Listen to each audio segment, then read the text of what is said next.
कक्षा 10 के विद्यार्थियों, देखिए इस वीडियो में जी हाँ सेट सी में आपका हिंदी का लेकर आ गई हूँ सॉल्यूशन के साथ में 27 फरवरी के लिए। इसमें जितने भी आपके प्रश्न हैं सारे प्रश्न मोस्ट इम्पोर्टेंट है, जिनको हम सॉल्यूशन के साथ में कंप्लीट करेंगे।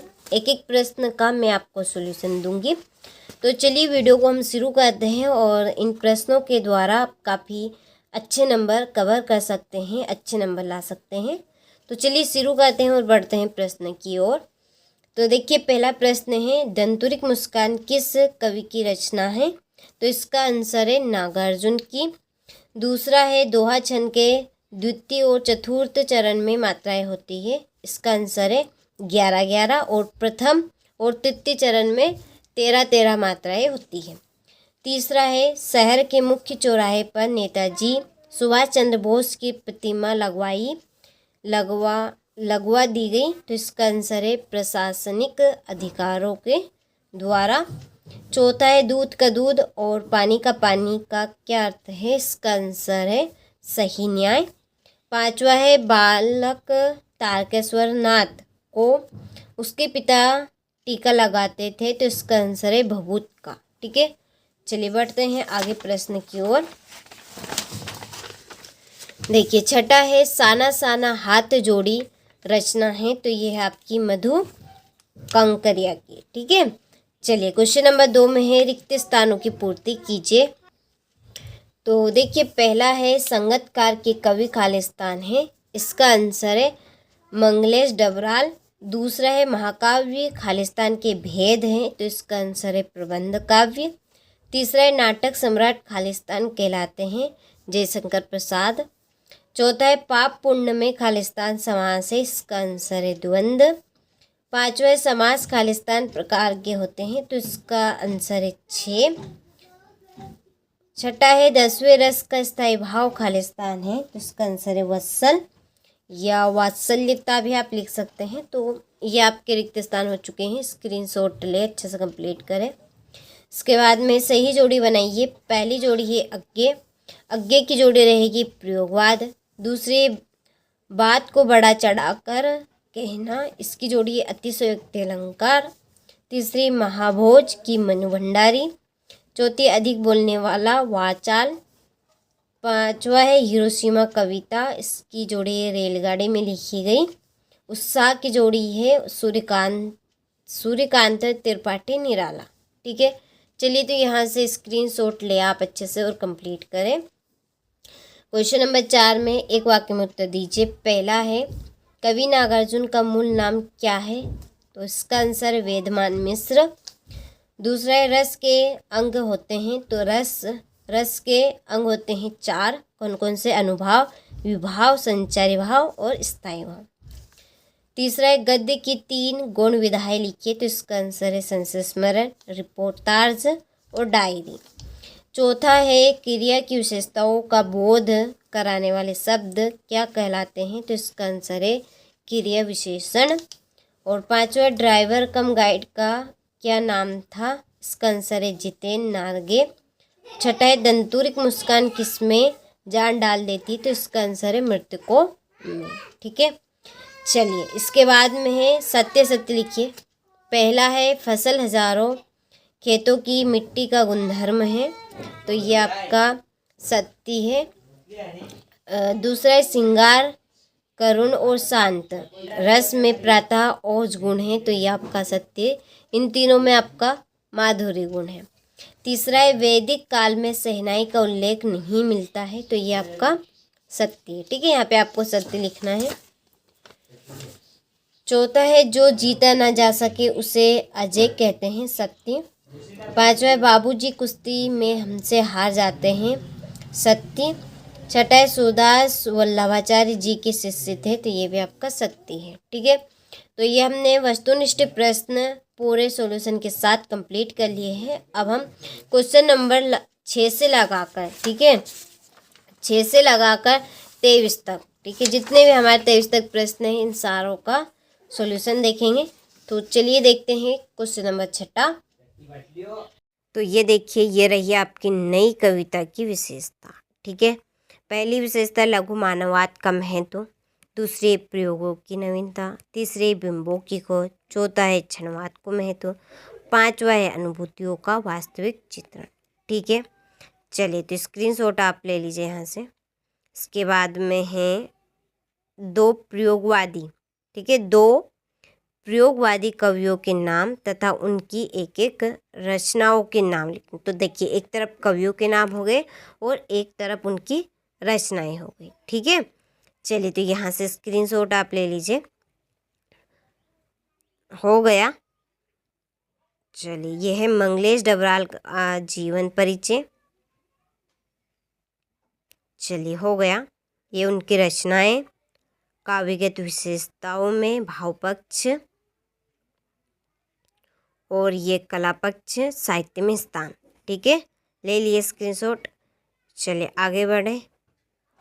सूर्यकांत त्रिपाठी निराला का जीवन परिचय, ये ठीक है, ये इनकी रचनाएं हो गई और भाव पक्ष हो गया।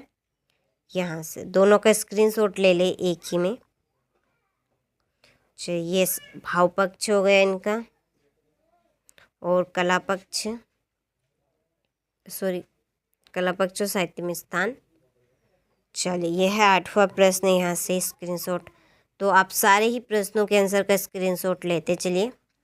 ठीक है, यहाँ पे मैं आपको पढ़ के नहीं समझा रही हूँ क्योंकि आपके पास टाइम बहुत कम है और पढ़ के समझाऊंगी तो ज़्यादा लंबा वीडियो बन जाएगा। वैसे ही लंबा वीडियो बन रहा है, इस वजह से मैं यहाँ पे आपको स्क्रीनशॉट हर एक प्रश्न का दे रही हूँ। यह है आपका खंड काव्य की विशेषताएं। देखिए, खंड काव्य की 2 विशेषताएं, इस तरह से आपको यहाँ पे हेडिंग डालनी है।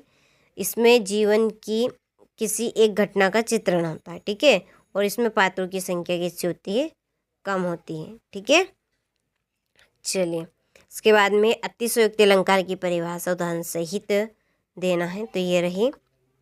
देखिए, काफ़ी सिंपल परिभाषा है कि जहाँ कोई बात आवश्यकता से अधिक बढ़ा चढ़ाकर कही जाए वहाँ अतिशयोक्ति अलंकार। अब देखिए, इसके उदाहरण से ही आपको पता चल जाएगा कि हनुमान की पूँछ में लगन ना पाई आग। अब देखिए, समझे इस लाइन का अर्थ, हनुमान की पूँछ में लगन ना पाई, यानी कि हनुमान जी की पूँछ में तो लगी ही नहीं अब की आग, लंका सारी जरी गई, गए निशाचर भाग। यहाँ पर लंका को ही जला दिया, हनुमान जी की पूँछ में तो लगी नहीं आग। तो यहाँ पे बात को बड़ा चढ़ाकर कहा गया है, तो इसलिए ये क्या है आपका, कौन सा अलंकार है, अतिशयोक्ति अलंकार। तो जहाँ कोई बात आवश्यकता से अधिक बड़ा चढ़ाकर कही जाए वो आपका अतिशयोक्ति अलंकार होगा। ठीक है, चलिए ये रही भयानक रस की परिभाषा। अब देखिए, एक यहाँ पर मैं आपको शॉर्ट परिभाषा बताई कि इसका जो स्थायी भाव है वो भय है। जब किसी काव्य या ठीक है, किसी काव्य को पढ़ने, सुनने या देखने से भय उत्पन्न होता है, ठीक है, भय उत्पन्न होता है, उसे हम भयानक रस कहते हैं। ठीक है, इसकी सिंपल सी परिभाषा आप लिख सकते हैं। ये इसका उदाहरण हो गया। छंद किसे कहते हैं, छंद के प्रकार, तो ये छंद की परिभाषा हो गई। ये उसके 2 प्रकार, मात्रिक और वर्णिक छंद। चलिए, यतीन्द्र मिश्र का जीवन परिचय, उनकी रचनाएं, साहित्यिक विशेषताएं और साहित्य में स्थान। ठीक है, चलिए मनु भंडारी जी का जीवन परिचय, रचनाएं, साहित्यिक विशेषताएं और साहित्य में स्थान। ठीक है, चलिए अच्छे से स्क्रीनशॉट लेना है। यह यहाँ से हो गया। चलिए, यहाँ से हो गया, आगे बढ़े, ये यहाँ से। ठीक है, चलिए, और देखिए, आप अभी तक हमारी एप्लीकेशन के साथ नहीं जुड़े हैं तो इसी वीडियो की डिस्क्रिप्शन में आप जाएंगे तो आपको एक कॉन्टेक्ट नंबर मिलेंगे, आप उन कॉन्टेक्ट नंबर पर कॉल कर सकते हैं, आपको पूरी जानकारी मिल जाएगी और आप हमारी एप्लीकेशन के साथ जुड़ सकते हैं। ठीक है, शब्द गुण किसे कहेंगे, इसके प्रकार। तो ये रहे शब्द गुण की परिभाषा और ये इसके प्रकार। इसके बाद में यहाँ से, ठीक है, चलिए हो गया। यहाँ से पुस्तक सच्ची मित्र होती विषय पर अनुच्छेद लिखना है। तो ये रहा आपका अनुच्छेद। चलिए, 2 मित्र के बीच परीक्षा की तैयारी पर संवाद लिखना है। तो ये रहा संवाद 2 मित्रों के बीच। इसके बाद में ये है आपकी व्याख्या।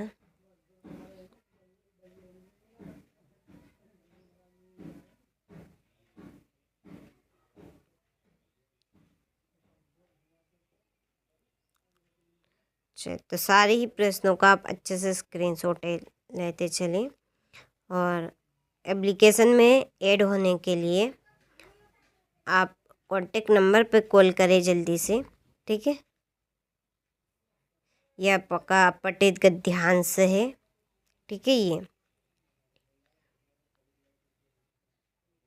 इसका अथवा वाला है। चलिए ये है अपने प्राचार्य महोदय को शाला मुक्ति के लिए आवेदन पत्र, ठीक है। इसके बाद में है परीक्षा, वार्षिक परीक्षा की तैयारी का उल्लेख करते हुए पिताजी या माताजी को पत्र लिखना है, ये रहा। इसके बाद में क्रिकेट के ऊपर से आपका निबंध, चलिए ठीक है। यहाँ से ये कंप्यूटर के ऊपर से है आपका निबंध,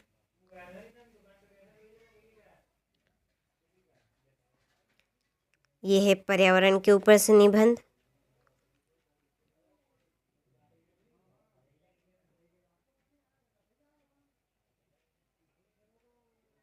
ठीक है। ये आपका इसका उपसंहार हो गया, ठीक है, उपसंहार। इसके बाद में ये है विज्ञान का चमत्कार का निबंध,